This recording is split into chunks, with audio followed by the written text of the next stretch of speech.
Kamusta kapatid? Gusto mo magbawas ng timbang, mag-maintain lang or magdagdag pa ng timbang? And narinig mo na ba yung term na calorie counting? At gusto mo ba siyang malaman? Kung oo ang sagot mo, panoorin mo to. Please consider subscribing to my channel so you don't miss any of my videos. So ano ba yung calories? Imagine niyo to, ang calories ay energy. Saan natin nakuha ang calories? Lahat ng kinakain natin, ng nilulunok natin ay may calories. Except lang ang tubig. So ano nangyayari sa calories? Ganito yan. Imagine niyo yung katawan natin parang sasakyan. Ang sasakyan kailangan ng gasolina para umandar. Tayo, kailangan natin ng pagkain para makakilos tayo. Kailangan natin kumain at yung pagkain ay calories. And ang bawat pagkain ay may bilang ng calories. At yung calories na to yung magdedetermine ng pag-gain or pag-lose ng iyong timbang. So let's say ang katawan natin nangangailangan ng certain amount of calories para makakilos tayo sa buong araw. Ngayon, pag yung kinain mo, yung calories ng kinain mo, mas malaki doon sa calories na nagagamit ng katawan mo. Yung extra calories, yung extra energy, yan yung nagiging fat. Ngayon naman, kung kulang yung kinakain mo, yung katawan mo humuhugot ng energy sa kung ano man yung na-store na fat ng katawan mo. Kung gusto mo naman mag-maintain lang ng timbang, kainin mo lang yung kano yung kailangan ng katawan mo. So, ano ba ang kailangan na calories ng katawan natin? Yung caloric needs natin, depende talaga yan sa bawat tao. Sa babae, usually 1,200 hanggang 2,000. Or minsan, kung mas malaki yung babae, mas sigit pa. Sa lalaki naman, around 1,500 hanggang 2,500. Depende rin sa build ng lalaki. So, paano mo malalaman kung ano yung kailangan ng katawan mo? Well, usually, nagsistart yan sa eksperimento. And kung seryoso ka na gusto mong ma-monitor kung ano yung kinakain mo at kung ano yung bilang na kailangan ng katawan mo, subukan mo mag-download ng MyFitnessPal. Okay, pakita ko sa inyo. MyFitnessPal, this one. MyFitnessPal. Mada-download siya sa App Store or sa Google Play Store. Okay, let's say for example, nakapag-download ka na ng MyFitnessPal, nakapag-create ka na ng account at nandito ka na sa iyong dashboard. Punta ka sa More. Ngayon, pag nandito ka na sa More, punta ka sa Goals. And now, makita mo dito, may starting weight. Ilagay mo kung ano yung starting weight mo ngayon. And syempre, parehas lang yan kung ano yung current weight mo. And since nagsimula ako ng 20, 83 kilos ako. And now, current weight ko ay 82 kilos.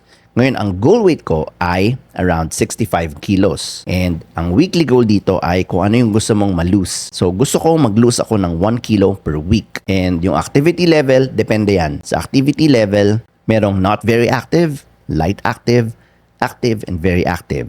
Not very active kung nakaupo ka lang, kaiga, ganyan. Light active kung siguro kung papasok ka sa trabaho. Active is siguro kung nag-workout ka ng konti. And very active is yan yung mga gym rats. Or mahilig ka magtatakbo 10 kilometers and all. Okay, so nalagay na natin yung starting weight, current weight, goal weight, weekly goal, and activity level. The rest, pang premium, hindi tayo magbabayad dito. Okay, kapag natapos na yung goals, magpunta ka ulit sa dashboard. Diyan, magbibigay si MyFitnessPal ng calories na kailangan mo. Ang sabi niya sa akin, kailangan ko ng 1,900. Ginagamit ko na to before and yung caloric needs ko before is around 1,500 lang para mag-lose ako ng 1 pound per week. Ngayon, since malaki yung timbang ko, 1,900 yung nandito. And susubukan ko lang tong sundin at malalaman natin sa mga susunod na araw kung tama or accurate yung MyFitnessPal. Okay, turo ko naman sa inyo kung paano ginagamit to. Okay, this evening, ito yung dinner ko. So, bilangin natin yung calories nito. Kung meron kayong ganitong timbangan, ilagay niyo lang yung pinggan or yung mangkok and then tap there. And then, ilagay na ninyo yung kanin and mine is 220 grams. And ngayon punta tayo sa MyFitnessPal. So dinner, add food, and then let's look for white rice. And then we'll enter here 220 grams. And there you go. And now i-add naman natin yung ulam natin which is fried bluefin tuna. So as you can see here, I have 124 grams in total. And then let's go back to MyFitnessPal. Dinner, add food, and look for fried bluefin tuna. At kapag nahanap na, let's enter 124 grams. And there you go.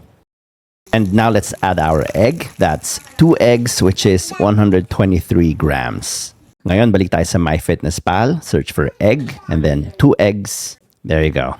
And lastly, I had 1 banana. So let's search for banana. And there you go. So that's our total dinner. Ganyan lang mag-enter. So i-enter niyo rin yung inyong breakfast, inyong lunch, if you had snack, And that's it. Okay, so in total for breakfast, I have 358 calories.